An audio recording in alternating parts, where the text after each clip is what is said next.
In this series, we're doing something a little bit different than our normal podcast. I'm bringing you interviews with entrepreneurs. Today we have Natalia Zacharin.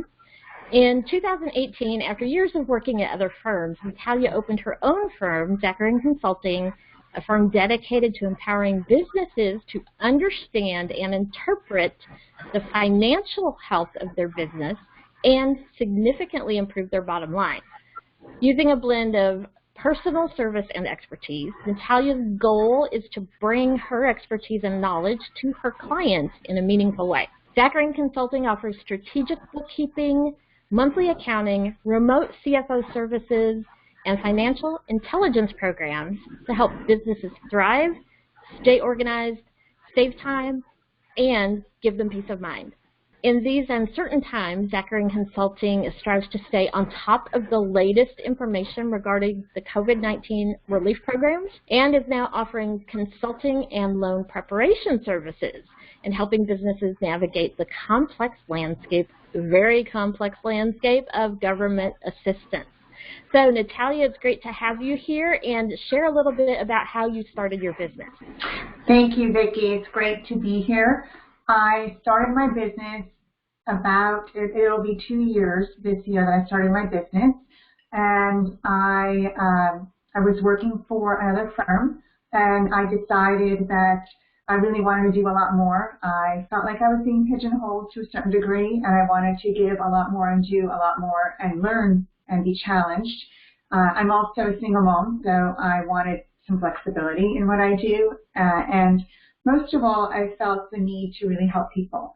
I need that why, that purpose in what I do, and I didn't feel that I was really feeling that I was helping people when I was working for someone else. And now there's a very direct correlation to helping people being my own entrepreneur and working directly with other entrepreneurs.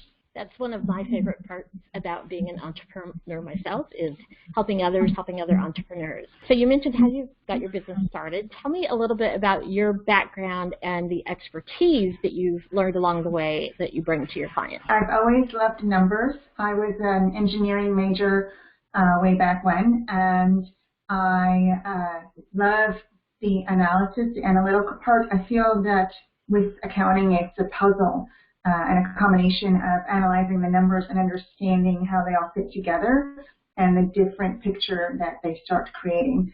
I actually fell into accounting by accident. I was in sales, a sales executive for Reynolds, and then I was a stay-at-home mom, and while I was a stay-at-home mom, I went through a divorce and needed to return back to the workforce. There weren't a lot of jobs available, and I kind of fell into this job, and I was able to do work in their finance department. So while I was there, I got to work on QuickBooks. They had a separate company, so I learned QuickBooks. I learned several other accounting platforms, NetSuite and Microsoft Great Plains, and got to do, because it was a small company, I got to do a lot of different things and really understood how important it was to understand the finances of a business and how it runs. And that's how I fell into accounting. I like that people like you love playing with the numbers. Well, I know how to do it. I took courses as part of my business degree in school, obviously, and I love analyzing data, but I'm not a big fan of, for some reason, accounting, especially of putting all the data in and keeping track of it. And even then, sometimes I know entrepreneurs may not even know if they've got the data and reports, how to use the information. So it's great that there's people like you who enjoy that and are good at that so that we can keep those tabs on our business that we need to.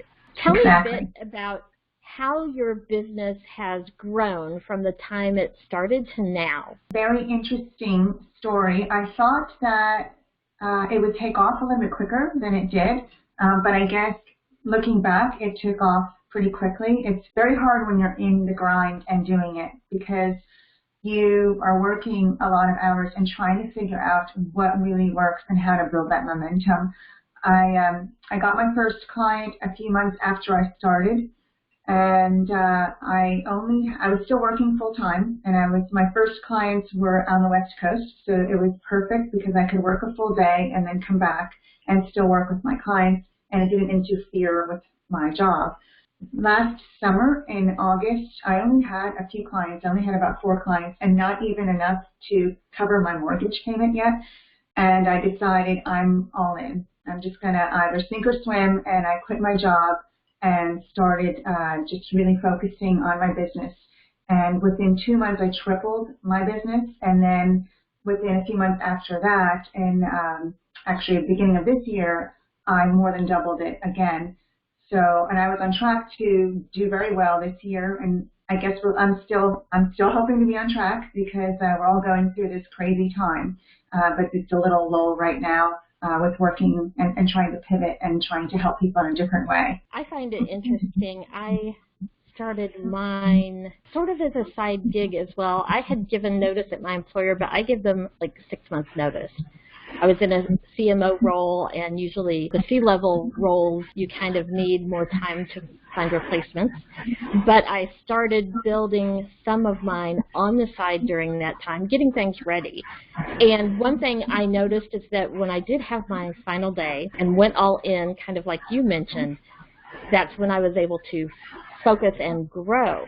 Tell me, though, so we can share with some of our podcast audience, when you were starting it on the side, kind of as a side gig, how did you keep focused and maintain enough time in your week, especially, you said you have kids, you had a full-time job. How are you able to maintain that focus to have enough hours to start growing it on the side? I don't know if I had enough hours. I don't think I slept very much. I gave up a few things. I decided to focus and do this now. I was very adamant about exercise before I started my own business, and a lot of that dropped off. I still exercise, but I didn't exercise every day. I used to exercise every single day. So I had to make choices. I worked weekends and evenings late into the night, and I knew that this was temporary just to grow the business. And so every time when I had those days where I felt like, why am I doing this? I'm working a lot more hours and making less money than I've ever made before and working more than I've ever done before. You just have to overcome that feeling and keep going. It's the momentum. And sometimes you don't feel the momentum building. It's like a tree growing. You don't see the roots growing at first until it starts sprouting leaves and it starts to grow bigger. Building a business is like building the roots first, and you don't even necessarily see the growth yet. I was working a lot, I'll be honest. I think that's one of the biggest maybe myths that some people, when they jump into entrepreneurship for the first time, this is not my first go-round, but they kind of assume, I'll only have to work, 4 hours a week, and I'll make $1 million, and I won't have to do anything else. And we know that's not the case. Entrepreneurs often work harder than if you had a full-time job. Yes, absolutely. You have to be passionate about it, and you just have to keep going. You can't give up. I actually keep one of my motivational quotes. I have it 2 places. One is I have a strip of, the washi tape that people use like in scrapbooking, and I wrote a motivational quote, and it is actually on my computer laptop right under the screen. I have it taped there. So all day while I'm working, even if I'm not directly looking at it, I'm hoping subconsciously it sinks in. And then I have a routine on, I'm going to say the name and it's not turned off, on Alexa. Alexa, stop. And when I tell her to start my day, I've added that quote. There's a way you can add some of your own things that she'll read. And so she reads me that motivational quote every morning. But yes, just like you have to entrust that you're building the growth, and then it'll start sprouting, it'll start snowballing, good things will happen. I'm a firm believer of. Yes, you really have to believe, and you have to see the end point. I feel the same way about business finances. It's like a GPS system where it pinpoints exactly where you want to go, and then you kind of backtrack and reverse engineer that to where you are today. It was a lot harder than I thought it would be. I almost feel like it was like having children. People told me having children was hard. I had no idea how hard it was. I feel that way about entrepreneurship. It was pretty hard, but it's worth it. Just keep going.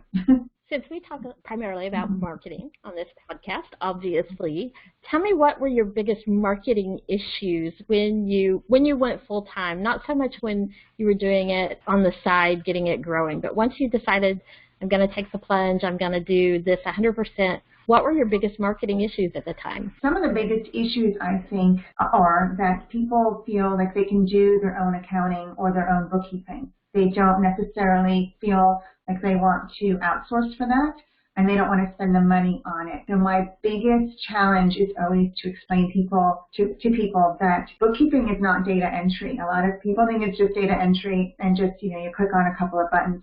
It's really not. It's an analysis and categorization of everything happening in your business. It's the language of your business.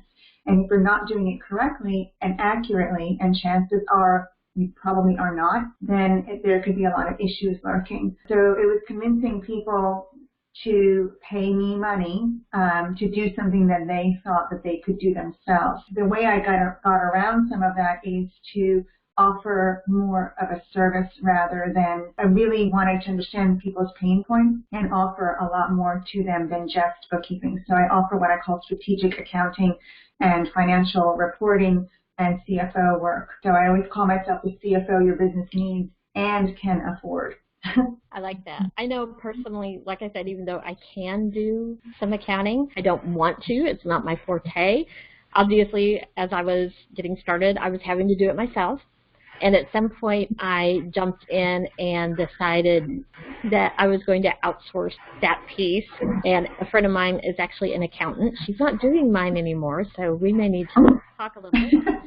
But I don't have a lot of transactions usually in a month until I started adding some of my courses. It was one-on-one client work, and I only keep a small handful of direct clients a month. But just not having to worry about it, she took my expenses directly from, I had my bank tied to the system. She categorized it all. She would send me magic reports at the end of the month, and she would tell me things that she noticed that maybe I needed to, pay attention to. It could be something as simple as, wow, look, your sales increased this amount this month. Or I noticed that expenses increased in this one category, which is unusual. All those things that I didn't have to think of anymore. And then at the end of the year, magically, more of reports came from my taxes. Yeah. It was the best thing I ever did. The money I spent on that expense was well worth it because it freed up so much more of my time. I had to spend more time on it than she ever did because she's an expert at it. And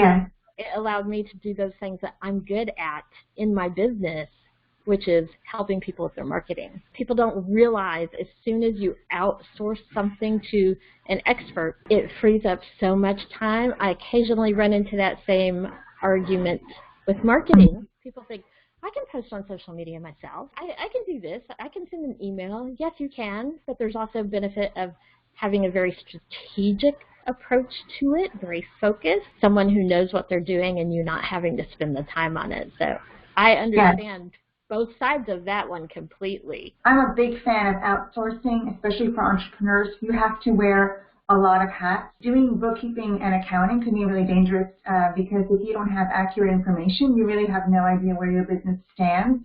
It's expensive to get it fixed. And I do QuickBooks cleanup, so I know that because it's a lot of work, the scope of work increases dramatically when you have to do a cleanup for someone. So it's much better to know. And then you can be tax compliant. You can reduce your tax liability. Everything is ready and set. There's no worry. It's just great. It's very stress-free. I love stress-free myself. We talked about what your marketing issues were when you got started. Do you have different marketing issues now? And how has COVID-19 impacted your business in general? So I think that if there was no COVID-19, my marketing challenges would have been a little bit different. I started looking at the clients that I had and decided I needed to have a different assortment of clients and not just all one type of client. So I work a lot with smaller clients and I have a few large clients, but I needed to balance that out with a few larger clients as well. And as I'm getting more confident and as I'm getting more experienced, now I'm a QuickBooks Platinum Pro Advisor, and as well as I know several other accounting software and other platforms and apps that work with QuickBooks. As I'm getting more experienced, I am targeting larger clients that are higher dollar. So now that's kind of pivoted also with COVID. I was closing about a new client a week in as of January, February, and then in March I started closing 2 to 3 new clients a week.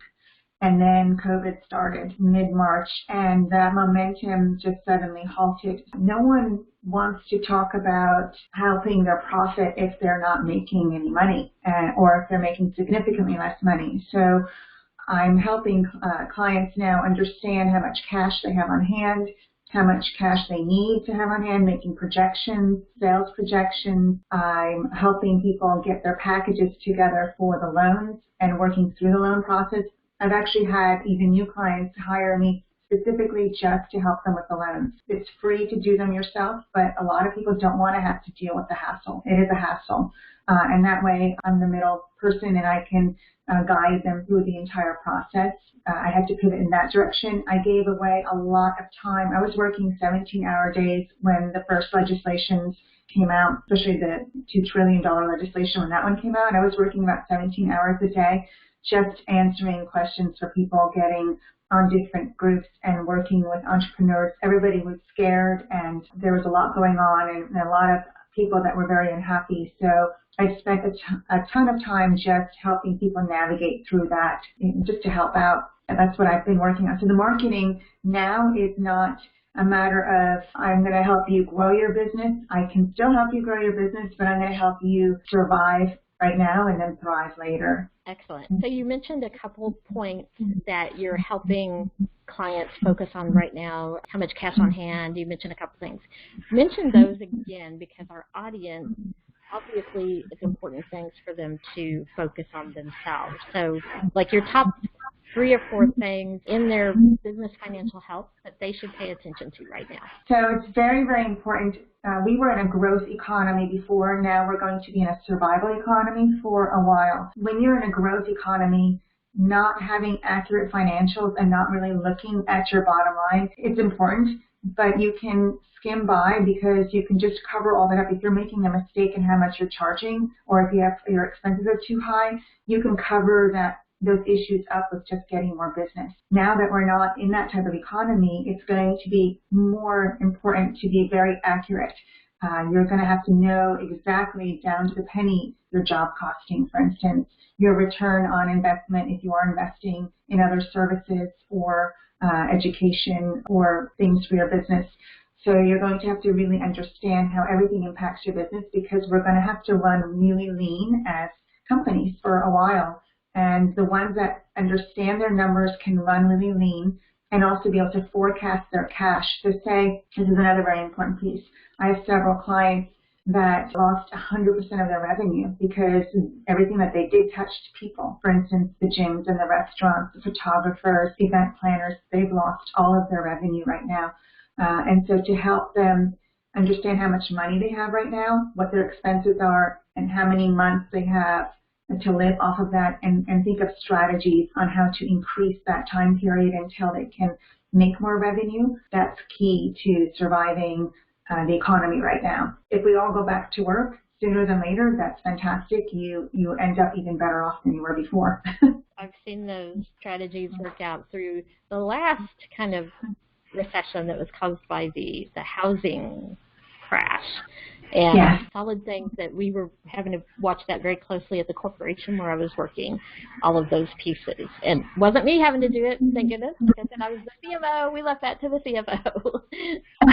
I'm going to let you ask me a couple of questions now, but before we do that, I want you to tell people how they can reach you if they are interested in any of these services you offer or just want to find out a bit more. I did want to also add that there is hope. I don't want to sound like it's all downward spiral. It's totally not.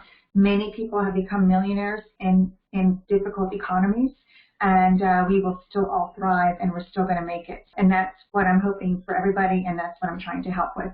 The way to get in touch with me is you can find me on my website, ZacharinConsulting.com.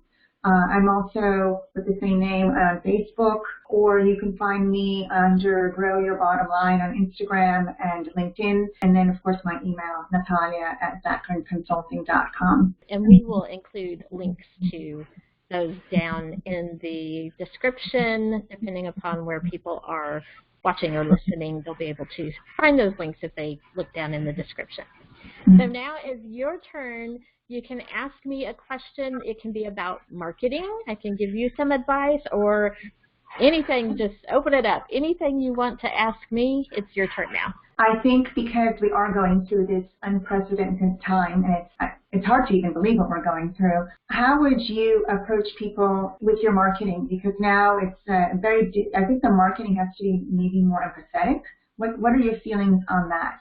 Definitely people are having to pivot their messaging. And I did a live video on my Facebook page and group about this actually just last week, talking about how you need to go through and look at not just the things that you're posting on social media or emails that you're sending out, because most of the time you're doing that live and you can edit as you go. But people also need to go back and look at static things like their website. We tend to use fear as a marketing tactic. It's not my favorite one, but it does have its place, like fear of missing out if you're closing a deadline for a program. Makes sense, obviously. But right now, if your copy went too much into the fear realm, it would definitely be something that you'd want to tone down a bit. Also, there's some words right now that would come across really insensitive. If you had make viral content, the word viral probably wouldn't be what you'd want to use right now. Or killer copywriting skills, that might be insensitive. So I'm telling people to pivot their messaging. If you are normally very funny and maybe sometimes even inappropriately funny, depending on what your business is, you may want to tone that down a little. Or for those who are a little bit more doom and gloom, they might want to switch to a more slightly positive message. You don't want to go too far off brand. Hopefully you set brand messaging, but it is very critical because we're all under different stress, even if we're not conscious about what that stress is doing to us, and so we are taking in those messages very differently. The other thing I'm recommending, people who have traditionally had one-on-one, face-to-face, brick and mortar, everybody has the capability of selling something online. We've revamped a course we had to actually let people develop that type of product, helping them pull out their expertise, turn it into a digital product in 5 days. Our course is 5 days long, and literally you can go from the idea to selling it, if you put work into it, in 5 days. Just because a business has traditionally been in person and their store is closed and they're at home and they feel like lost and that they can't do anything, there is hope. They could literally start doing something right now to bring in maybe not the same level of income that they had when their store was open, but some income, and then this is a piece that can keep having residual income, a second income stream for their business, which is always valuable as well. So really, those are the two key things right now.